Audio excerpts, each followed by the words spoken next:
Well, federal workers in our area continue to fight back against some of these mass layoffs across the country. A crowd took to Penn Station trying to make sure that their voices were heard.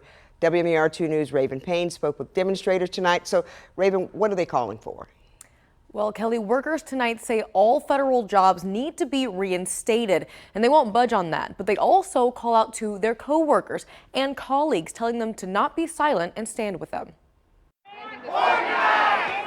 Organize! With picket signs and music,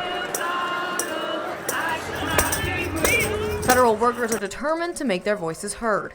Dozens of people outside Penn Station Friday night speaking out against mass layoffs.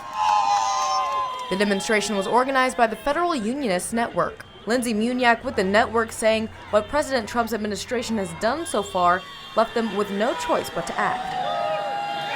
They want to drive down our wages. They want to privatize our public services in the interest of building their own wealth. And I'm talking here not just about the administration members, obviously, but also Elon Musk and his Doge cronies. Elon Musk and President Donald Trump say the layoffs are intended to reduce the size of the federal government to increase efficiency. But Courtney Jenkins, president of the Metropolitan Baltimore AFL-CIO, says this cause is personal. So I spent 12 years in the United States Postal Service and a proud union member, and I know we fought battles day in and day out to make sure that it remained a public postal service. And that is what it looks like when we stand up and when we fight back. Because we know the haves would rather have it privatized so they can make a profit off the service that's older than the nation itself. He tells me they recognize the small wins they've had so far. A Maryland judge ordering fired federal probationary workers to be reinstated across 19 states.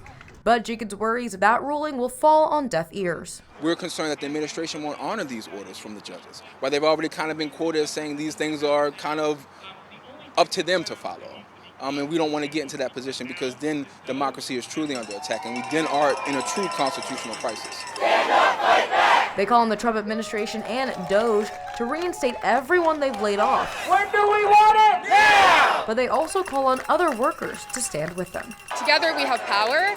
As individuals, we don't. But together, especially in our unions, we can actually fight back against these attacks and keep this from becoming the new norm.